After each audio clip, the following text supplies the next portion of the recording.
साथियों, आप सभी का स्वागत है। तो साथियों, इसमें हम एनसीईआरटी पढ़ेंगे ईवीएस के लिए। और जैसा आप जानते हैं कि अगर हम सीटेट दे रहे हैं या स्टेट का कोई टेट दे रहे हैं या फिर हम दे रहे हैं केबीएस, एनवीएस, कोई भी एग्ज़ाम दे रहे हैं, तो उसमें से ईवीएस से जो क्वेश्चन आते हैं वो सारे यहीं से होते हैं। देखिए, मैं आपको थोड़े से कुछ क्वेश्चन बताता हूँ जो कि सीटेट में आए हैं और वो सारी इन्हीं किताबों से हैं। तो हम एक एक करके किताब पूरी पढ़ते जाएंगे और उसमें मैंने हैंड रिटन नोट्स बना रखे हैं, तो उसके माध्यम से आपको आसानी से समझ में आ जाएगा। और इसके साथ साथ में मैंने कुछ फिगर भी लगा रखे हैं जिससे आपको समझने में सहायता भी होगी। तो देखिए, मैं आपको कुछ प्रश्न बताता हूँ। जैसे एक प्रश्न पूछा जाता है या पूछा गया है पिछले एग्जाम में कि स्थानांतरी खेती कहाँ की जाती है। उसमें से कई तरह के ऑप्शन दिए हैं, तो उसमें से ये जो प्रश्न है ये इन्हीं किताब से है। इसके बाद पूछा गया है कि ठंडे रेगिस्तान कहाँ पे हैं, कैसे होते हैं। एक प्रश्न आया था कि गोलकोंडा का किला किसने बनवाया था, जो कि कक्षा 5 की किताब का मतलब प्रश्न है। वो आसानी से अगर ये किताब पढ़ी जाएगी तो आ जाएगा। एक प्रश्न और पूछा गया था इसमें से कि वृक्ष संरक्षण के लिए सुषमा अपने बच्चों को पढ़ाते समय वो क्या कर सकती है, कि वृक्षों के संरक्षण के बारे में बच्चों के दिमाग में एक दिलचस्पी पैदा हो जाए, इसके लिए वो क्या कर सकती है। और फिर ऑप्शन दिए थे।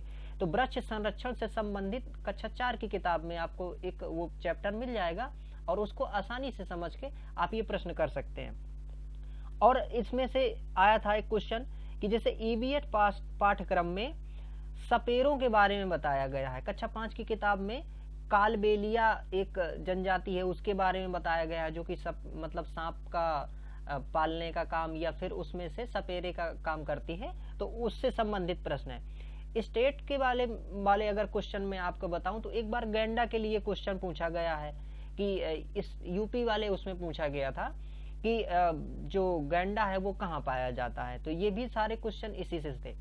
तो इस प्रकार से हम इसको समझेंगे।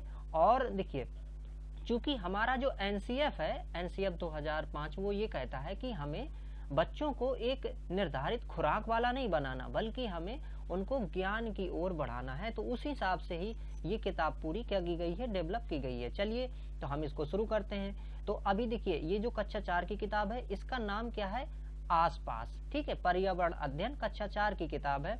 और इसमें से पूरे जो अध्याय हैं वो 27 अध्याय हैं।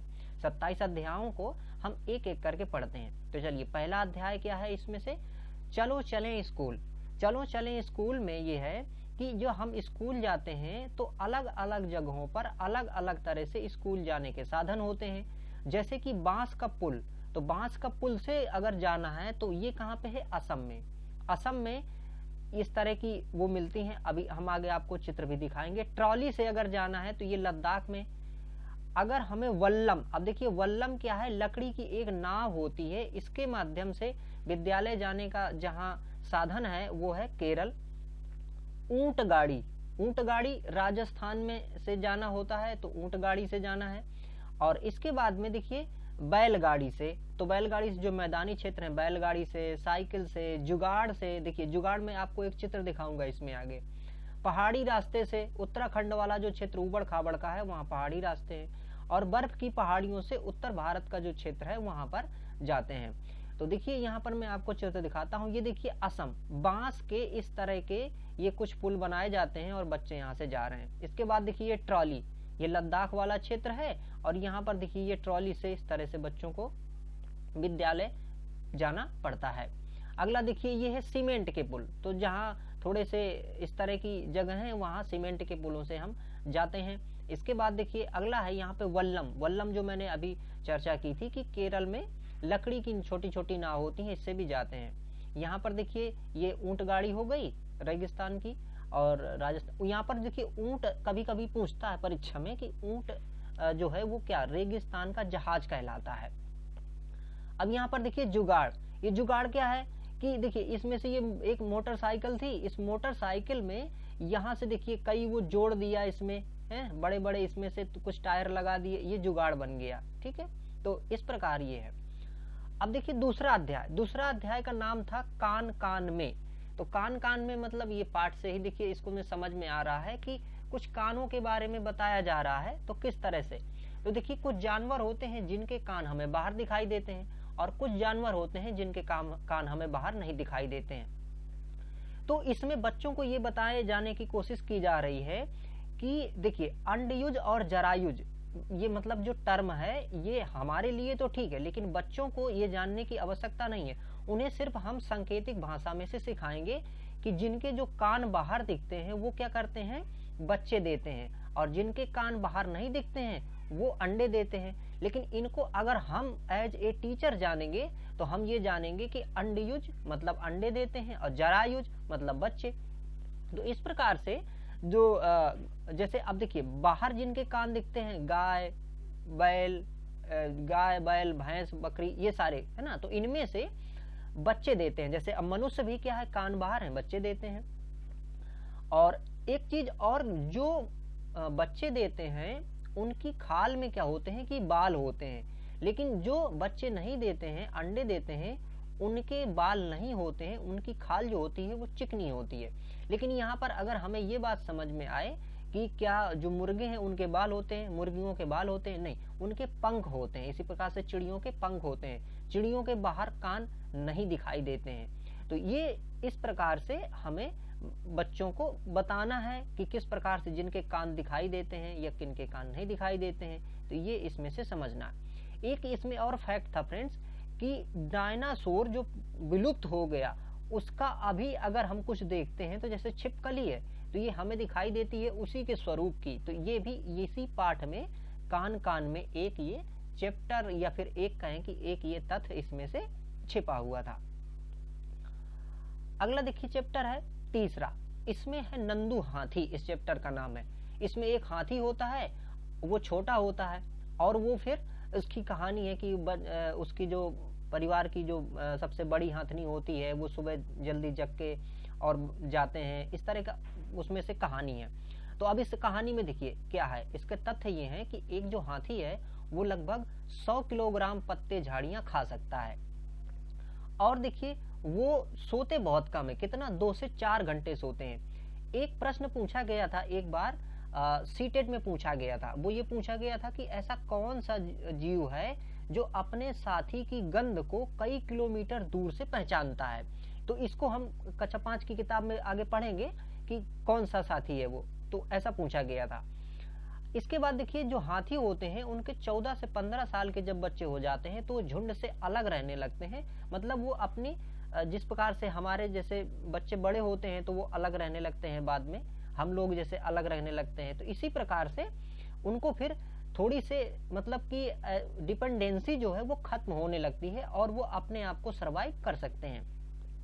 इस पाठ में थोड़ी और जो चीजें जानने वाली थी वो ये थी कि किस जीव की आवाज कैसी होती है। जैसे हाथी है तो ये क्या करता है, चिघाड़ता है, बिल्ली म्याऊ म्याऊ करती है, कबूतर गुटरगू करता है। इसके बाद जैसे घोड़ा का है तो हिनहिनाने का है। तो ये कुछ इसमें से आवाजें थी। अगला अपना चैप्टर था अमृता की कहानी। अमृता क्या थी कि एक जो राजस्थान है, राजस्थान के जोधपुर के पास में एक खेजड़ी या खेजड़ली एक गांव था, वहां की कहानी है। इसमें क्या है ये देखिए, ये शब्द जो है यहाँ पर खेजड़ी, खेजड़ी एक प्रकार का वृक्ष होता है जो कि सूखे में उगता है। आपको बता दें कि देखिए ये जो शब्द है ना, ये शब्द आपको पीसीएस के एग्जाम तक में भी मिल जाएगा। कैसे? खेजड़ी जो है ये बहुत ही उपयोगी पौधा होता है क्योंकि ये पानी बहुत ही कम सोखता है और बहुत पानी कम सोखने के बावजूद भी ये अपने आप को सरवाइव कर सकता है, इसलिए इसे किसानों का मित्र पौधा कहा जाता है। तो इसी तरह ये प्रश्न कभी पूछा भी जा सकता है कि मित्र पौधा कौन सा है, तो खेजड़ी को कहते हैं। यहाँ पर कहानी है कि 300 साल पहले कुछ एक मतलब रजवाड़ा था, फिर वहाँ एक गांव था। वो गांव के जो लोग थे वो अपने वहाँ के पर्यावरण को सुरक्षित करने के लिए पेड़ों से बहुत लगाव रखते थे। लेकिन फिर क्या हुआ कि एक बार राजा के लोग आए और उन पेड़ों को काटने लगे। तो यहाँ के जो लोग थे उनमें से अमृता जो एक लड़की थी ये भी उसी पेड़ से चिपक जाती है। लेकिन राजा के जो लोग होते हैं वो आदेश का पालन करने के लिए उन पेड़ों को काटते हैं, तो उन कुछ लोगों की मृत्यु हो जाती है वहां पे। लेकिन फिर राजा जब इस चीज को देखता है, इतने लगाव को देखता है, तो वो पेड़ काटना बंद कर देता है। तो ये कहानी थी। और इसमें से भी जो तथ्य है, एक तथ्य है बिश्नोई। देखिए वहां के जो लोग इसी जगह पे जो अभी रह रहे हैं, वो खेजड़ली जो गांव है एक प्रकार से राजस्थान के जोधपुर का, वहां पर एक बिश्नोई जाति पाई जाती है जो कि अभी भी पेड़ों और जानवरों के संरक्षण के लिए, रक्षा के लिए जानी जाती है। 5वां अध्याय था अपना अनीता की मधुमक्खियां। अब देखिए अनीता जो थी ये मुजफ्फरनगर के बोचाहा गांव में रहती थी। मुजफ्फरनगर ये जो अपना बिहार का क्षेत्र है, तो बिहार में ये रहती थी और इसमें से वो पढ़ने की बड़ी इच्छुक थी, लेकिन घर की परिस्थितियां इस तरह की थी कि पढ़ने के लिए उसे अनुमति नहीं दी जा रही थी, या अनुमति किसी तरह से समस्याएं थी, लेकिन वो ठान लेती है कि मैं पढ़ने जाऊंगी और फिर वो पढ़ने जाती है। जब उसके पास पैसे नहीं होते हैं तो वो क्या करती है कि मधुमक्खियों का पालन कर लेती है और मधुमक्खियों के पालन से अपनी पढ़ाई को आगे कंटिन्यू करती है। इसमें से एक चीज देखिए तथ्य आया था जो कि एग्जाम की दृष्टि से महत्वपूर्ण हो जाता है। इसमें आया था राइट टू एजुकेशन, RTE जिसे हम कहते हैं। तो इससे संबंधित प्रश्न पूछे जाते हैं कि RTE जो है ये एक्ट कब बना और कब लागू हुआ। तो देखिए RTE एक्ट 2009 ये इसके बनने का है, लेकिन लागू होने का डेट कितना है इसका, 2010। ठीक है, तो ये हमें याद करके रखना है। दूसरी चीज ये कि इसमें से 6 से 14 वर्ष के बच्चों को मुफ्त और अनिवार्य शिक्षा का प्रावधान किया गया है RTE एक्ट में। यहाँ पर एक चीज और है कि मुजफ्फरनगर की लीची बहुत ज्यादा प्रसिद्ध है। अभी के कंटेक्स्ट में मैं यदि आपको बताना चाहूँ तो जो भी हायर एग्जाम्स होते हैं उनमें ये पूछा जाता है कि जो लीची है वो सबसे ज्यादा उत्पादित कहाँ होती है, और एक एग्जाम में ये भी पूछता है कि GI टैग जो दिया गया है लीची को, वो कहाँ की लीची को दिया गया है। तो देखिए एक GI tag geographical indicator tag होता है जो लीची के लिए कहाँ को दिया गया, मुजफ्फरनगर को दिया गया है, जो कि यहाँ पे बिहार में है। तो ये भी बहुत जरूरी है कि हमें याद रखना है इस चीज को कि लीची कहाँ पे ज्यादा होती है। इसके बाद देखिए यहाँ पर मधुमक्खियों के बारे में भी बताया गया है कि जो मधुमक्खियां होती हैं उनको शहद बनाने के लिए क्या चाहिए, मकरंद चाहिए। मकरंद क्या होता है, मकरंद मतलब फूलों का रस। तो फूलों का रस मधुमक्खियों को चाहिए। इसके लिए अगर लीची के पेड़ हो तो उनको ये बहुत पसंद है। तो वहां से ही ये जो अनीता है ये क्या करती है कि वहां जहां लीचियों के खूब सारे पेड़ होते हैं वहीं पर अपने मधुमक्खियों का पालन वो करना शुरू करती है। अगर और अच्छा प्रश्न पूछ सकता है तो देखिए ये पूछ सकता है कि मधुमक्खियों के अंडे देने का समय क्या होता है, अक्टूबर से दिसंबर होता है। छत्ते में एक रानी मक्खी होती है जो कि अंडे देने का काम करती है। इसके साथ कुछ नर मक्खियां होती हैं और बहुत सारी स्लेवर मक्खियां, मतलब कि काम करने वाली मक्खियां होती हैं। तो यहाँ पर देखिए जो रानी मक्खी होती है उसका सिर्फ काम क्या है, अंडे देने का। जो नर मक्खियां होती हैं वो प्रजनन के लिए रानी मक्खी के साथ में संबंध करते हैं और प्रजनन से अंडे होते हैं। इसके बाद जो बहुत सारी काम करने वाली मक्खियां होती हैं ये नपुंसक होती हैं और ये सिर्फ काम करने का ही काम करती हैं, जिनमें से कुछ का छत्ता साफ करने का काम होता है, शहद इकट्ठा करने का काम होता है। तो ये सारे किसमें विभाजन है, इसमें विभाजन होता है। इसी प्रकार से देखिए जिस प्रकार से ये मधुमक्खियों में विभाजन होता है, ऐसा विभाजन चींटियों में भी देखने को मिलता है, जिसमें से एक रानी चींटी होती है, कुछ नर चींटी होती हैं और बाकी जो चींटियां होती हैं वो स्लेवर्स होती हैं। तो ये इस पाठ में जितना भी कंटेंट था फ्रेंड्स वो ये था। एक बात और आपको मैं बताना चाहूंगा कि देखिए इसमें से जो भी छोटे छोटे पॉइंट्स हैं ये PCS तक के एग्जाम में पूछ लिए जाते हैं, IAS तक में पूछ लिए जाते हैं, और कोई भी एग्जाम आप अगर देंगे तो ये आपको उनमें भी हेल्प करेंगे। अब इसमें देखिए 6वां जो अध्याय था वो था ओमना का सफर। ओमना का जो सफर है वो देखिए वो गुजरात से केरल की ओर चल रही होती है, तो उसकी एक सफर शुरू होता है। तो सफर में देखिए यहाँ पर एक शब्द आया था क्या, कोझिकोड। कोझिकोड को क्या कहते हैं, कालीकट, और कालीकट केरल में है। और इसके बारे में ये है कि 1498 में वास्को डिगामा ने जब भारत की खोज की थी माना जाता है, तो वो कहाँ पे आया था, सबसे पहले कालीकट में आया था। तो ये तथ्य पूछा जा सकता है। इसके बाद यहाँ पर कुछ शहरों के नाम थे कि गांधीधाम, अहमदाबाद और वलसाड़। तो ये तीनों जो जगह हैं ये कहाँ पे हैं, गुजरात में है। ठीक है। इसके बाद इसी से देखिए अगला जो अध्याय था 7वां वो था खिड़की से, तो वो भी इसी कहानी से जुड़ा हुआ था। इसमें से 3 पार्ट थे, 6, 7, 8, जो कि उसकी ये पूरे सफर की यात्रा थी। यहाँ पर एक आया था बड़गांव। बड़गांव कहाँ का जगह है? गोवा की है। और इसमें जो चीजें आई थी वो आई थी कि गोवा से केरल तक के रास्ते में अगर जब हम ट्रेन से जाते हैं तो हमें 92 सुरंग मिलती हैं और 200 पुल मिलते हैं। इतनी ज्यादा वहां पर ये पुल और सुरंगें हैं। अब देखिए यहाँ पर भाषाओं के बारे में कुछ चीजें आई थी कि जैसे केरल में कौन सी भाषा बोली जाती है? मलयालम। कोंकणी कहाँ की भाषा है? गोवा की। मराठी कहाँ की है? महाराष्ट्र की। और गुजराती कहाँ की है? गुजरात की। कन्नड़ कहाँ की है? कर्नाटक की। तो ये भाषाएं ऐसे बोली जाती हैं। नारियल का सबसे ज्यादा उत्पादन कहाँ पे होता है? केरल में।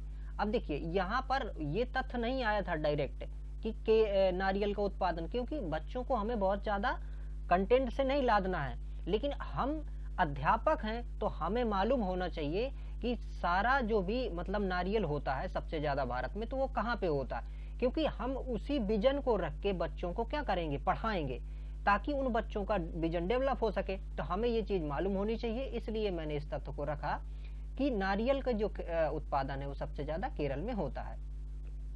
फिर आगे देखिए उसी का चैप्टर में था कि नानी के घर तक, ये उसी ओमना का सफर ही था। तो आगे इसमें से अध्याय 8 में था जो नानी के घर तक, तो यहाँ पर एक शब्द आया था फैरी। फैरी क्या होती है? एक बड़ी नाव होती है। तो जब वो केरल में जाते हैं तो एक जगह से दूसरी जगह जाने में उन्हें फैरी से जाना होता है, जो कि एक बड़ी नाव होती है। अगला इसमें देखिए जो अध्याय था वो था बदलते परिवार, मतलब कि अध्याय 9 बदलते परिवार। बदलते परिवारों में ये बताया गया है कि जैसे एक मतलब परिवार था, उसमें से एक बड़ा सदस्य था, उसकी शादी होती है, बच्चे होते हैं, इस तरह की चीजें उसमें बताई गई हैं। इनमें जो जानने की बात थी सबसे अच्छी वो ये थी कि जो शादी की उम्र है वो लड़कियों की मिनिमम 18 और जो लड़के हैं उनकी मिनिमम 21 होनी चाहिए। ये इसमें से तथ्य जानने लायक था सिर्फ। अगला अध्याय था 10वां, इसका नाम था हु तू तू। अब ये हु तू तू क्या था? एक खेल होता है। देखिए तो इस खेल के बारे में बताया गया है, जिसके देखिए और सारे जो नाम है वो छू किटकिट है, कबड्डी है ना सॉरी। तो इसमें से एक चीज मैंने जोड़ी थी कि जो कबड्डी है, इस कबड्डी में कितने प्लेयर होते हैं, कितने खिलाड़ी होते हैं? तो कितने होते हैं उसमें? 7 होते हैं। ये इस एग्जाम में या फिर किसी अन्य एग्जाम में पूछा जा सकता है, तो ये इससे संबंधित था। यहाँ पर एक और कहानी आई थी किसकी? कर्णम मल्लेश्वरी की। कर्णम मल्लेश्वरी जो थे ये वेट लिफ्टर थी, कहाँ की? आंध्र प्रदेश की। तो इनकी कहानी आई थी कि किस तरह से वो संघर्ष करके वेट लिफ्टिंग का काम करती हैं और काफी मतलब अपने नाम को उज्जवल करती हैं। इसी प्रकार से कहानी आई थी एक ज्वाला, लीला और हीरा की। ये मुंबई की प्लेयर थी, खिलाड़ी थी, कबड्डी की खिलाड़ी थी। तो इनकी कहानी भी बताई गई है कि किस तरह से ये काफी गरीब फैमिली से थी और ये काफी संघर्ष करके अपने मतलब करियर को डेवलप करती हैं। तो इससे बच्चों को प्रोत्साहन मिलता है। तो बच्चों को कहानी के माध्यम से इन चीजों को सिखाया गया है। अगला देखिए अध्याय था फुलवारी। ये बहुत महत्वपूर्ण अध्याय था एक प्रकार से। तो देखिए इसमें से फुलवारी जो अध्याय था, एक इसमें से आता है फूलों की घाटी। ये जो फूलों की घाटी वाला जो तथ्य है, ये बड़े बड़े एग्जामों में भी पूछा जाता है। तो फूलों की घाटी कहाँ पे है? उत्तराखंड में है। उत्तराखंड में बहुत सारे फूल खिलते हैं। तो वहां पर ऐसा लगता है कि मानो एकदम कालीन बिछी हुई हो और वहां पर फूल ही फूल दिखाई देते हैं। बड़ा मनमोहक दृश्य होता है और ये फूलों की घाटी का दृश्य होता है जो कि उत्तराखंड में है।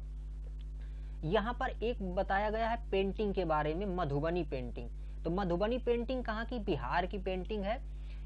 ये एग्जाम में पूछे जाते हैं। तो मधुबनी पेंटिंग बिहार से संबंधित है। आगे मैं आपको एक चित्र भी दिखाऊंगा मधुबनी पेंटिंग का। अब देखिए फूलों के खिलने का जो समय होता है वो अलग अलग होता है। कुछ फूल जैसे रात्र में खिलते हैं, कुछ फूल दिन में खिलते हैं। तो इस तरह से है और मौसम के हिसाब से भी फूल खिलते हैं, तो इनका टाइम अलग अलग होता है। फूलों की जो उपयोगिता है वो सुंदरता के साथ साथ में खाने के लिए भी होती है। खाने में जैसे देखिए उत्तर प्रदेश में कचनार, केरल में केले के फूल, इनकी क्या की जाती है कि सब्जी बनाई जाती है। और महाराष्ट्र में एक होता है सहजन, तो सहजन के क्या बनाए जाते हैं, पकौड़े बनाए जाते हैं। तो ये फूलों के मतलब सुंदरता सिर्फ देखने के हिसाब के अलावा खाने में भी देखिए कई प्रयोग इसके होते हैं। गुलाब जल बनाने के लिए भी इसका प्रयोग किया जाता है, मिठाई में भी उपयोग किया जाता है, और इसके साथ साथ में जैसे गुलदावरी एवं जीनिया में रंग अगर भरना है तो उसके लिए भी प्रयोग होते हैं, और इत्र निकालने के लिए भी प्रयोग में आते हैं फूल। जैसे कि अब देखिए उत्तर प्रदेश में कन्नौज जो है ये इत्र के लिए प्रसिद्ध है, तो इत्र निकाला जाता है यहाँ पर काफी ज्यादा। फूलों में और देखिए जो पुराने समय में जो पेंटिंग बनाई जाती थी उनमें भी इन्हीं का उपयोग किया जाता था। यहाँ पर देखिए ये पेंटिंग है वो मधुबनी पेंटिंग है। मधुबनी पेंटिंग में बहुत छोटी छोटी डिजाइनें की जाती हैं, जिसमें देखिए पक्षी बनाए जाते हैं, मनुष्य के चित्र बना दिए जाते हैं, फूल पत्ती सब बनाए जाते हैं। तो ये मधुबनी पेंटिंग का एक यहाँ पर फिगर मैंने लगाया रखा है। 12वां चैप्टर था अपना कैसे कैसे बदले घर। तो इसमें देखिए चेतन दास की कहानी थी, जो हमारे डिवाइडिंग के टाइम पे मतलब कि जब हमारा देश आजाद हुआ तो उस समय भारत पाकिस्तान का जब डिवीजन हो गया तो उस समय डिवीजन की इसमें कहानी बताई गई है। तो चेतन दास जो कि गाजी खान में रहता था पाकिस्तान में, वो वहां से मतलब आया था भारत में। तो भारत में जब रहने आया था तो वो भारत में हरियाणा में उसको जगह मिली थी। तो फिर उसकी कहानी है कि वहाँ हमारा किस तरह का घर था, यहाँ घर किस तरह से हमने बनाया, तो ये सारी कहानी उसमें थी। तो घर के फिर इसके बाद घर के स्वरूप बदलते हैं, जैसे कि पहले कच्चे घर ज्यादा होते थे मिट्टी के, अब दूसरे घर बनाए गए तो उनमें से कुछ पक्के घर हो गए। तो ये कहानी थी कैसे कैसे बदले घर में। 13वां अध्याय जो था फ्रेंड्स वो था इसमें क्या, पहाड़ों से समुन्द्र तक। तो इसमें एक नदी जो है वो पहाड़ों से निकलती है और समंदर की ओर प्रवाहित होती है। तो किस तरह से प्रवाहित होती है, बीच में उसमें बहुत सारा प्रदूषण भी हो जाता है। प्रदूषण जो होता है वो मानव के द्वारा जो बहुत तरह से वाहित मल होते हैं या फिर फैक्ट्री का कचरा होता है वो डाल दिया जाता है। तो ये इसमें से उपाय थे। इसमें से कुछ चीजें ये बताई गई थी कि इनके रोकने के उपाय क्या है, रोकथाम क्या है। तो जैसे कि उसमें कचरा न डाला जाए, बच्चों को अलर्ट करने के लिए, जागरूक करने के लिए ये चीजें कई बताई गई थी, ताकि बच्चे इस चीज को समझ सकें कि हमें नदियों का जो प्रवाह है वो बना रहे या फिर उसमें गंदगी ना हो। 14वां अध्याय था बसुआ का खेत। अब देखिए बसुआ क्या है कि कर्नाटक में कर्नाटक के बेलवनिका गांव में रहने वाला था, और उसके जो अप्पा थे वो क्या करते थे, कृषि करते, मतलब उसके पिताजी कृषि करते थे। तो इसमें से देखिए कुछ चीजें दिखाई गई हैं कि जो खरपतवार है, खरपतवार क्या चीज होती है कि जो फसलों के अलावा जो उग गए पेड़ पौधे हैं वो खरपतवार होते हैं। इसमें से प्याज के बोने की वो बात बताई गई है। एक शब्द आया था इसमें कुरंगे। ये कुरंगे का मतलब क्या होता है, हल। इसका मतलब क्या है, हल। और बस देखिए एक चीज और इसमें बताई गई थी कि जब खेती का ज्यादा काम होता है तो बसुआ अपने स्कूल नहीं जा पाता है। तो इसके अपने एग्जाम के लिए ऐसे ये उपयोगी है कि उसमें ये आ सकता है कि ग्रामीण इलाकों में जब खेती का काम ज्यादा होता है तो बच्चे अधिकांशतः स्कूल ड्रॉप कर जाते हैं। तो उसमें से उसके उपाय क्या हो सकते हैं, मतलब कि बच्चे स्कूल ड्रॉप आउट ना करें, वो ज्यादा से ज्यादा जाएं, और इसका प्रभाव क्या पड़ता है, ये सारा इसमें से हम क्या करते हैं, इससे फाइंड आउट कर सकते हैं। 15वां अध्याय था जिसमें था कि मंडी से घर तक।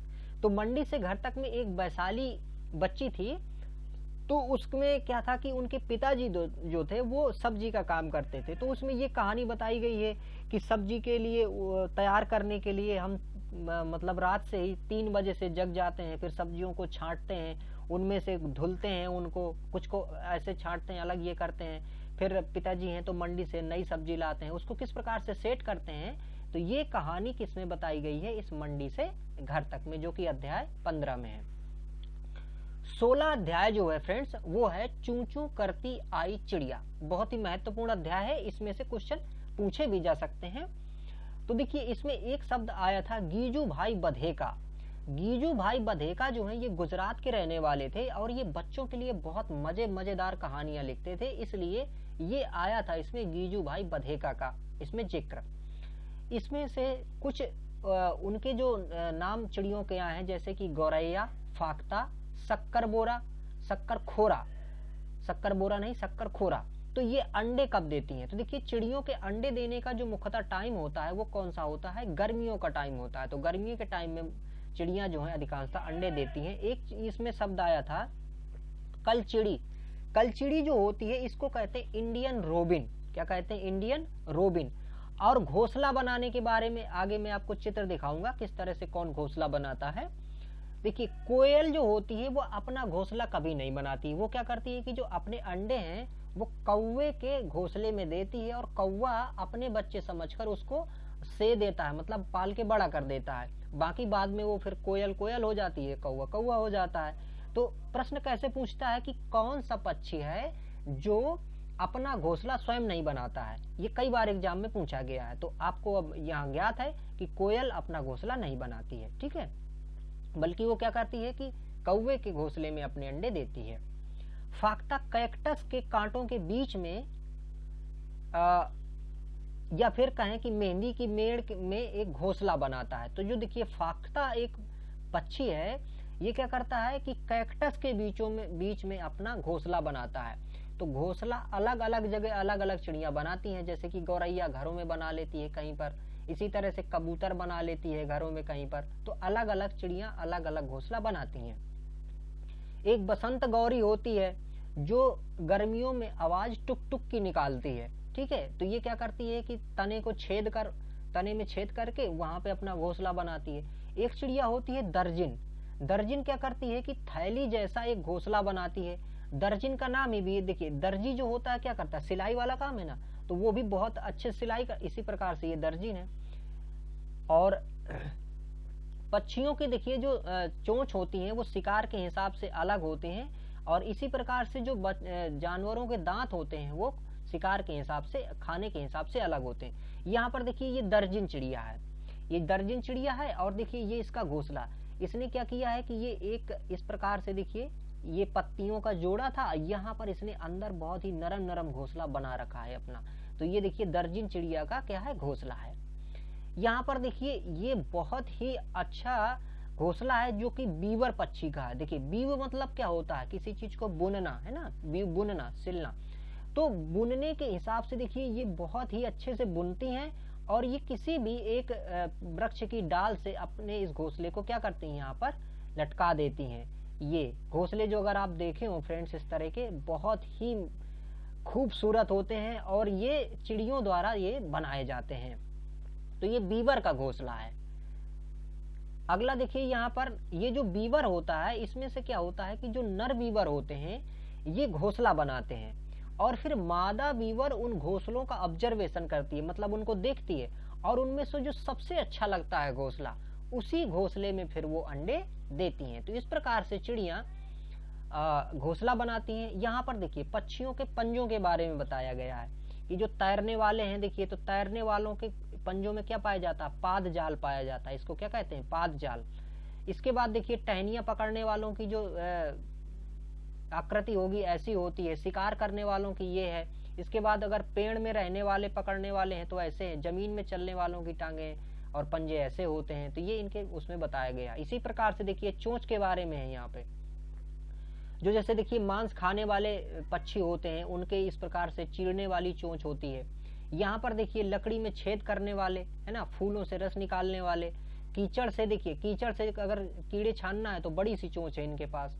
इसी प्रकार से देखो बीजों को काटने वाले गौरैया की देखिए इस तरह की चोंच होती है, कौवे की चोंच इस तरह से होती है काटने के लिए।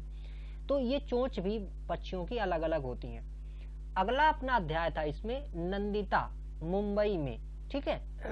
तो नंदिता गांव से मुंबई जाती है अपने मामा के इधर अपनी मम्मी का इलाज करवाने। तो वहाँ की ये कहानी बताई गई है। तो उसमें से ये बताया गया है कि जो शहर हैं, शहर की बस्तियों में पानी की समस्या किस तरह से, वहाँ कितनी गंदगी है, और ये लोग फिर किस तरह से अपना सर्वाइव नहीं कर पा रहे हैं, या फिर जो भी चीज़ें, तो ये चीज़ें इसमें से दिखाई गई हैं। तो बहुमंजिला इमारतें और ये सब गाँव से शहर की तुलना, और शहरों में भी जो गंदी बस्तियां हैं उनकी तुलना दिखाई गई है किसमें? नंदिता मुंबई में। ये 17 अध्याय से संबंधित जो चैप्टर है। अगला अपना अध्याय था इसमें नंदिता, मुंबई में, ठीक है। तो नंदिता गांव से मुंबई जाती है अपने मामा के इधर अपनी मम्मी का इलाज करवाने। तो वहाँ की ये कहानी बताई गई है। तो उसमें से ये बताया गया है कि जो शहर हैं, शहर की बस्तियों में पानी की समस्या किस तरह से, वहाँ कितनी गंदगी है, और ये लोग फिर किस तरह से अपना सर्वाइव नहीं कर पा रहे हैं, या फिर जो भी चीज़ें, तो ये चीज़ें इसमें से दिखाई गई हैं। तो बहुमंजिला इमारतें और ये सब गाँव से शहर की तुलना, और शहरों में भी जो गंदी बस्तियां हैं उनकी तुलना दिखाई गई है किसमें? नंदिता मुंबई में, ये 17 अध्याय से संबंधित जो चैप्टर है। 18 अध्याय है पानी कहीं ज्यादा कहीं कम। ठीक है, अब देखिए इसमें क्या दिखाया गया है कि जो पानी है तो पानी कहीं पे हमें ज्यादा मिलता है, कहीं पे कम मिलता है। तो वैसे अगर हम इसका चैप्टर के हिसाब से कुछ चीजें अगर हम अपने point of as a teacher अगर जाने तो हमें ये पता होना चाहिए कि हमारी जो पृथ्वी है उसमें से 71% भाग पृथ्वी का पानी से क्या है, घिरा हुआ है। इसके साथ साथ हम ये जाने कि फिर बाकी 29% जो है वो स्थल भाग है, तो ये हमें जानने योग्य है। दूसरी चीज ये जानने योग्य है कि गंदे पानी से होने वाली जो बीमारियां हैं, जैसे उल्टी है, दस्त है, हैजा है, पेचिस है, ये सारी जो भी बीमारियां होती हैं वो गंदे पानी के पीने से होती हैं। गंदे पानी को न पिए तो पीलिया है, ये सब जो बीमारियां हैं हमें नहीं होंगी। और ये बच्चों को हमें समझाने की जरूरत है कि वो पानी को किस तरह से घर में भी शुद्ध कर सकते हैं, जैसे कि उसको निथार कर गर्म करके पिए। तो ये चीजें पानी कहीं ज्यादा कहीं कम चैप्टर से संबंधित है। इसके साथ साथ में यहाँ पर कर्नाटक के होलगुंडी गांव के जो बच्चे हैं जिन्होंने एक संघ बनाया था और उस संघ का नाम क्या था, भीमा संघ। इसमें क्या था कि उनके गांव में पानी की समस्या हो जाती है, उसका वो कारण जानने की कोशिश करते हैं। तो एक पहाड़ी उनके गांव में होती है जहाँ पे पहले बहुत बड़ा एक पानी का संचय वाला क्षेत्र होता है, लेकिन अब वो पानी का संचय वाला क्षेत्र खत्म हो गया है, या फिर उसमें बहुत सारा मतलब कि पत्थर हैं, पन्नियां हैं, पॉलीथीन है उसमें चली गई है, तो उसकी वो सफाई करते हैं मिलके। ये इसमें एक कहानी और भी दिखाई गई है। 19वां अध्याय था जड़ों का जाल। जड़ों का जाल आप जानते हैं कि जो पौधे होते हैं तो पौधों में जड़ उसका मुख्य भाग होता है, जड़, तना, पत्ती, फूल, फल, इस तरह से उसका क्रम जो है। तो जड़ जो है वो पौधों को पानी और खनिज लवण प्रदान करती हैं। ठीक है, इसकी कहानी ऐसी थी कि एक अब्दुल था, वो अपने अब्बू के साथ में बाग में खेत में कुछ घास निकाल रहा था, जंगली घास मटर के खेत से निकाल रहा था। तो वो देखता है कि ये जो जड़ें हैं कितनी मजबूती से टिकी हुई हैं। ठीक है, तो उसमें से जड़ों के बारे में अगर हम लोग जाने तो हम लोग को ये जानना चाहिए कि जो जड़ें होती हैं मुख्यतः अगर हम देखें तो 2 तरह की जड़ें जाने हम, एक मूसला जड़ होती है, एक अपस्थानिक जड़ होती है। मूसला जड़ जानते हैं कि जो कि सीधे सीधे मतलब कुछ इस प्रकार से गई होती है, तो ये मूसला जड़ें कहलाती हैं। इसके बाद अपस्थानिक जड़ें कुछ इस तरह से होती हैं, इनको झकड़ा जड़ें भी कहते हैं, तो ये भी हम जान सकते हैं। और इसके बाद में देखिए जो जड़ें हैं जैसा कि अभी हमने देखा कि खनिज लवण है, जल है, इसका अवशोषण करती हैं, तो ये इसमें से समझ सकते हैं। इसके बाद देखिए जो पेड़ हैं, वृक्ष हैं, उनसे संबंधित यहाँ पे एक चीज, एक तथ्य आया था, इनके खिलाफ मतलब पेड़ों के काटने के खिलाफ एक कानून बनाया गया है। तो पेड़ों के खिलाफ जो एक कानून बनाया गया है उस कानून का नाम है, अगर हम अपने पॉइंट ऑफ व्यू से जाने तो वो क्या होगा, वन संरक्षण अधिनियम एक बनाया गया था 1980 में। ठीक है, तो वन संरक्षण अधिनियम 1980 में बनाया गया, जो कि हमें एज ए टीचर जानना चाहिए। बाकी हम बच्चों को ये सिखा सकते हैं कि पेड़ों को कोई काटे ना, इसके लिए एक कानून बनाया है सरकार ने जो कि ये रोकता है, अगर कोई ऐसा करता है तो उसके खिलाफ वो कार्रवाई की जाती है। हम ऐसा बच्चों को बता सकते हैं। एक चीज और यहाँ पे जानने की बात है कि यहाँ एक जिक्र आया है रेगिस्तानी ओक का, जो कि ऑस्ट्रेलिया में पाया जाता है। तो ये तथ्य कभी एग्जाम में पूछा जा सकता है कि रेगिस्तानी ओक कहाँ का मुख्य वृक्ष है। ये ऑस्ट्रेलिया का है, और इसमें से क्या होता है कि जब भी बहुत ज्यादा सूखा पड़ जाता है तो वहाँ के लोग इसी पेड़ के तने में छेद करके और यहाँ से पाइप डाल के पानी इससे ले लेते हैं। कैसे? इसकी एक विशेषता होती है कि ये अपने तने में बहुत पानी संचित करके रखता है। अगर इसमें थोड़ा सा छेद कर दिया जाए तो यहाँ पर पानी काफी इकट्ठा हो जाएगा, जिसका प्रयोग आदमी पीने के लिए कर सकता है। 20वां अध्याय यहाँ पर था मिलकर खाएं। ठीक है, अब मिलकर खाएं जो अध्याय था, इसमें से जो बात बताई गई है वो माघ बिहू त्योहार के बारे में बताई गई है, जो कि असम का त्योहार है। एग्जाम में पूछा जाता है कि बिहू नृत्य कहाँ का नृत्य है, ठीक है, या फिर बिहू त्योहार कहाँ मनाया जाता है, ये सारे प्रश्न पूछते हैं। तो या फिर ये पूछता है कि असम का मुख्य त्योहारों में से एक त्योहार कौन सा है, तो ये पूछा जाता है। तो देखिए जो माघ बिहू है ये 14-15 जनवरी को मनाया जाता है, जो कि असमिया कैलेंडर के हिसाब से 10वें महीने माघ की प्रथमा और द्वितीय तिथि होती है। ठीक है, अब यहाँ पर देखिए ये जो है ये कार्यक्रम जो चलता है किस तरह से चलता है। तो यहाँ पे पहले दिन का जो कार्यक्रम हो है वो चलता है और उसमें से एक भेला घर बनाया जाता है और पहले दिन के कार्यक्रम को उरुका नाम से जानते हैं। ये भेला घर क्या है? भेला घर घास से और बांस से एक घर बनाया जाता है, टेम्परेरी घर बनाया जाता है, वहां पर ही सारे लोग रहते हैं। फिर इसके बाद में खाने का इंतजाम किया जाता है और पूरा गांव मिलकर एक साथ खाना खाता है। तो रात्रि का जब भोज लगता है तो सारे लोग होते हैं उसमें से और सब लोगों की सहभागिता होती है। यहाँ पर जो एक तथ्य आता है बोरा। बोरा एक चावल की किस्म है जो कि असम में उगाया जाता है और असम में खाया जाता है। ये काफी चिपचिपा होता है। तो इस अवसर पर बोरा और एक चावल है चेवा चावल। चेवा चावल जो है फ्रेंड्स, ये कैसे, ये बड़ी ही खूबसूरती से पकाया जाता है और जैसे कढ़ाई है तो उसको पानी गर्म किया जाता है, फिर भींगा हुआ चावल उसमें डाल दिया जाता है, उसके ऊपर से केले के पत्ते ढक दिए जाते हैं और बहुत ही स्वादिष्ट चावल बनता है जो कि चेवा चावल नाम से जाना जाता है। तो ये एग्जाम में कभी भी पूछा जा सकता है। गांव के सभी लोग आपस में मिलकर रात्रि भोज करते हैं और बिहू नृत्य भी करते हैं। अब देखिए वर्तमान में जो हम ये एक साथ भोजन की जो प्रक्रिया है इसको अपने कहाँ पे देखते हैं? मिड डे मील में देखते हैं। ठीक है, तो मिड डे मील में भी इस चीज को हम क्या कर सकते हैं? इसको इम्प्लीमेंट कर सकते हैं। यहाँ पर देखिए मैंने चित्र लगाया है किसका? बिहू त्योहार में जो भेला घर बनाया जाता है वो ये देखिए कांस का है ना, या फिर पयार का, और इसके साथ साथ में जो बांस हैं उनसे जोड़कर ये घर बनाया गया है जो कि असम में बनाया जाता है। अगला देखिए अपना चैप्टर था 21वां, जिसका नाम क्या था? खाना खिलाना। तो इसमें से एक गुरुद्वारे का पूरा जिक्र किया गया है। तो गुरुद्वारे का एक शब्द आता है लंगर। तो लंगर क्या होता है कि एक साथ सारे लोग बैठकर खाना खाते हैं। तो ये लंगर शब्द इसी गुरुद्वारे से संबंधित है। गुरु गोविंद सिंह ने ये सब शुरू किया था लंगर। तो और ये जरूरी है, लोगों के प्रति की प्रेम कैसे बढ़े उसके लिए भी ये आवश्यक है और सारे लोग आपस में मिलजुल कर रहने का जो सिंबल ग्रहण करते हैं वो भी लंगर इसका एक रूप हमें दिखाता है। 22वां चैप्टर था दुनिया मेरे घर में। इसमें से क्या है कि एक घर है और उसमें से टीवी है। आज देखिए, आज भी अगर आप कहें तो आप ये कह सकते हैं कि दुनिया मेरे हाथ में। क्यों? क्योंकि जितना भी दुनिया का कंटेंट है वो आप सब अपने मोबाइल में देख पा रहे हैं। जैसे ये वीडियो भी आप अपने मोबाइल में देख पा रहे हैं। तो इस प्रकार से दुनिया मेरे घर में ये एक चैप्टर था जिसमें से कि कोई कहता है नहीं मैं ये देखूंगा, कोई मैं ये देखूंगा। इसमें कुछ चीजें और बताई गई हैं, सामाजिक पहलुओं के बारे में नजर डाली गई हैं, जैसे कि लड़कियों और लड़कों के नियमों के लिए, यानी कि उनमें कई तरह के अलग अलग रिस्ट्रिक्शंस लगाए जाते हैं कि लड़कियां बाहर इतनी टाइम नहीं जाएंगी, ये नहीं होगा, वो नहीं होगा। इस तरह की भी काफी जो मतलब कि घटनाएं हैं वो इसमें दुनिया मेरे घर में इस चैप्टर जो कि अध्याय 22वां है इसमें दिखाया गया है। 23वां चैप्टर है इसमें से पोचमपल्ली, बहुत ही महत्वपूर्ण है फ्रेंड्स। और देखिए पोचमपल्ली जो है, ये पोचमपल्ली क्या है कि साड़ियां हैं, ठीक है। और ये साड़ियां ऐसी साड़ियां हैं जिनको जीआई टैग मिल चुका है, जीआई टैग इनको मिल चुका है। और ये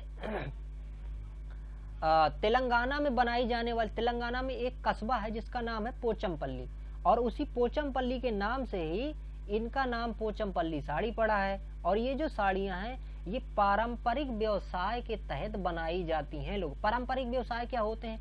जो जैसे कि जो हमारे माता पिता कर रहे थे वही व्यवसाय हम भी सीखते हैं, तो हम परंपरागत ढंग से ये व्यवसाय सीख रहे होते हैं। तो ये पोचमपल्ली साड़ी बनाने वाले जो लोग हैं वो अधिकांशतः क्या हैं कि परंपरागत ढंग से होते हैं। इसमें से बच्चे हैं दो, वाणी और प्रसाद, इनके जो मम्मी पापा हैं यानी अम्मा अप्पा हैं, वो ये काम करते हैं।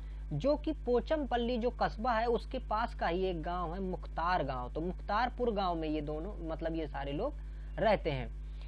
यहाँ पर पारंपरिक ढंग से जो अन्य व्यवसाय जो कि चलते हैं अपने देश में वो है, जैसे देखिए कालीन का बनाना, खिलौनों का बनाना, इत्र का बनाना। तो यहाँ पर देखिए कालीन जैसे कि उत्तर प्रदेश के भदोही में बनाई जाती है। खिलौने का बनाना अगर कहें तो खिलौने जैसे कि चित्रकूट में बनाए जाते हैं, अन्य जगहों पे बनाए जाते हैं। इसी प्रकार से इत्र को हमने देखा था तो कन्नौज में बनाया जाता है। तो ये सारी परंपरागत ढंग से एक पीढ़ी में लोग सीखते आते हैं। तो ये परंपरागत कुछ मतलब की कार्य हैं और परंपरागत कलाएं हैं। परंपरागत कलाएं को खतरा भी है क्योंकि इन्हें इतना ज्यादा प्रोत्साहन अब नहीं मिल पा रहा है। पोचमपल्ली की तरह और भी कुछ चीजें हैं, जैसे कुल्लू की साल, ये एग्जाम में कभी भी पूछी जा सकती हैं, और ना कि सिर्फ मतलब कि हमारे स्टेट, सुपर टेट या सी टेट और केबीएस एनबीएस में, बल्कि अन्य एग्जामों में भी ये पूछता है। ठीक है, कि कुल्लू की साल मशहूर है। मधुबनी पेंटिंग अभी हमने देखा पीछे। ठीक है, असम का सिल्क वाला हमने अगर नई बात की तो असम की जो सिल्क है ये महत्वपूर्ण होती है। कश्मीर में कढ़ाई का काम बहुत ज्यादा होता है। एक शब्द आएगा, अगर कहीं इसी में शायद आएगा, पश्मीना। तो पश्मीना एक बकरी होती है जिसकी शॉल बहुत अच्छी बनती है। ठीक है, तो वो पश्मीना नाम से जानी जाती है। अगला अपना चैप्टर है, अध्याय है 24वां, जिसका नाम है दूर देश की बात। अब दूर देश की बात में देखिए क्या बताया गया है कि मालू और उसके अप्पा, यानी कि मालू एक बच्चे का नाम है और अप्पा उसके पिताजी, वो क्या करते हैं कि अपने चाचा और चाची, तो देखिए चाचा को मलयालम भाषा में क्या कहते हैं, चिटप्पन। ठीक है, मलयालम भाषा में चाचा को क्या बोलते हैं, चिटप्पन, और चाची को क्या बोलते हैं, कुंजमा। ठीक है, तो कुंजमा और चिटप्पन को वो लिवाने जाते हैं एयरपोर्ट। वो आबू धाबी में रह रहे होते हैं, तो आबू धाबी से वो आए होते हैं। ठीक है, आबू धाबी कहाँ है, ये यूएई, यूनाइटेड स्टेट ऑफ अमीरात की जो है ये राजधानी है। ठीक है, आबू धाबी, तो ये वहां से मतलब आ रहे होते हैं। तो ये कहानी वहां की बताते हैं कि वहां पे पानी नहीं है, रेगिस्तान ही रेगिस्तान है। अभी देखिए एक मैंने आपको शुरुआती प्रश्न बताया था, क्या, रेगिस्तान के बारे में बताया था कि गर्म रेगिस्तान। तो ये वाला कैसा रेगिस्तान है, ये गर्म रेगिस्तान है। अगर हमारे यहाँ के लद्दाख रेगिस्तान की बात करें तो लद्दाख रेगिस्तान कैसा, ठंडा रेगिस्तान है। तो ये देखिए एग्जाम में सीधे सीधे आपको प्रश्न मिलेंगे फ्रेंड्स हैं। तो यहाँ पर देखिए वही यूएई की बात बताई गई है। तो वहाँ पे पानी बहुत ज्यादा महंगा है, लेकिन तेल वहाँ पर, कच्चा तेल जो होता है, पेट्रोल जो होता है, वो बहुत उत्पादित होता है वहाँ पे। ये चीजें हैं। यहाँ पर फिर जब वो लोग आते हैं तो केरल की ओर जाते हैं, तो केरल में देखते हैं कि ये तो कितने अच्छे अच्छे पौधे हैं, जैसे कि नारियल, केला, पपीता, सुपारी, कटहल, ये सारे पौधे वहां पर देखते हैं। और आबू धाबी में तो सिर्फ क्या मिलता है, खजूर ही मिलता है, वो कहते हैं। तो खजूर वहां का मुख्य है, क्योंकि वो गर्मी में पनप सकता है। एक और यहाँ पर देखिए शब्द आया था, क्या, दिरहम। दिरहम जो शब्द है ये आबू धाबी की या यूए की क्या है, करेंसी है, वहां की मुद्रा है। जैसे अपने यहाँ की मुद्रा क्या है, रुपया। और रुपया का देखिए एक सिंबल जो है देवनागरी लिपि में रा, और यहाँ पे एक हॉरिजॉन्टल लाइन ऐसे, ये रुपए का सिंबल है, जो कि डी उदय नाम के व्यक्ति द्वारा क्या किया गया था कि खोजा गया था। डी उदय नाम का एक प्रतियोगिता हुई थी, उसमें ये डी उदय एक व्यक्ति था जिसका ये सिलेक्शन किया गया था इस मतलब सिंबल का। तो दिरहम यूए की मुद्रा है। 25वां पाठ था जो अपना, वो था चटपटी पहेलियां, जिनमें से पहेलियों के बारे में बताया गया है, जैसे कि मिर्च, हल्दी, काली मिर्च, जीरा, सौंफ, लौंग। मसालों का बगीचा कहाँ पे है, केरल में। ये एक तथ्य था जो इससे संबंधित, जो कि एज ए टीचर हम जान सकते हैं कि मसालों का बगीचा किसको कहा जाता है, केरल को। और जो काली मिर्च का उत्पादन भी है वो सबसे ज्यादा केरल में होता है। एक चीज और हम जान सकते हैं एडिशनल, कि काली मिर्च को यवन प्रिय कहते हैं, क्योंकि यवन जो लोग थे वो इस काली मिर्च को बहुत पसंद करते थे, और यहाँ से काफी ज्यादा उसका निर्यात भी किया गया था। तो ये 25वां अध्याय था। 26वां अध्याय का नाम क्या था, फौजी वहीदा। फौजी वहीदा जो थी वो क्या थी कि नौसेना में अधिकारी थी, लेफ्टिनेंट कमांडर थी, और इनका नाम जो था वो था लेफ्टिनेंट कमांडर वहीदा प्रिज्म। यहाँ पर जो प्रिज्म है, देखिए प्रिज्म शब्द आया था, तो प्रिज्म ये एक उनकी मतलब उनसे एक चर्चा और वार्ता इस चैप्टर में दी हुई थी। तो प्रिज्म में यहाँ बताया गया है कि प्रिज्म मेरे पिता ने मेरा नाम में जोड़ा था, क्योंकि प्रिज्म जो होता है वो क्या होता है, वो 7 रंगों को डिवाइड कर देता है। जैसे जो सूर्य से आने वाला प्रकाश हमें व्हाइट दिखाई देता है, तो प्रिज्म क्या है करता है, इसको 7 रंगों में विभाजित कर देता है, जो कि विबग्योर होता है। ठीक है, और यहाँ पर एक चीज और है कि जैसे भारत में है, तो भारत में सेनाएं कितनी है, 3 प्रकार की सेनाएं होती हैं, जैसे थल सेना, जल सेना, वायु सेना। तो ये भी तथ्य यहाँ पर हम थोड़ा सा जान सकते हैं। और ये जो वहीदा है ये कहाँ की रहने वाली है, ये जम्मू कश्मीर के राजौरी की रहने वाली हैं। अब देखिए अगला यहाँ पर चैप्टर था, जो कि लास्ट चैप्टर था, 27वां चैप्टर। वो क्या था, कोशिश हुई कामयाब। इसमें से चुस्किट नाम की एक बच्ची होती है जो कि लद्दाख में रहती है, और वो स्कूल लंबे समय तक नहीं जा पाती है और 10 साल की जब वो हो जाती है तब उसको स्कूल जाने का मौका मिलता है। इसका कारण ये है कि वो विकलांग होती है, ठीक है। तो विकलांग होने के कारण 10 वर्ष बाद ही उसको स्कूल जाने का मिलता है। इसमें स्कूल के जो बच्चे हैं वो और टीचर काफ़ी क्या करते हैं कि सहयोग करते हैं। तो ये देखिए इसके बाद ये इसका स्कूल का और चुस्किट का वो इसमें से चित्र भी दिखाया गया है। तो ये कक्षा 4 की पूरी एनसीईआरटी का नोट्स था फ्रेंड्स, जो मैंने आपके साथ में डिस्कस किया है। अब अगला जो रहेगा वो कक्षा 5 में, इसमें से तुरंत अभी डिस्कस करते हैं।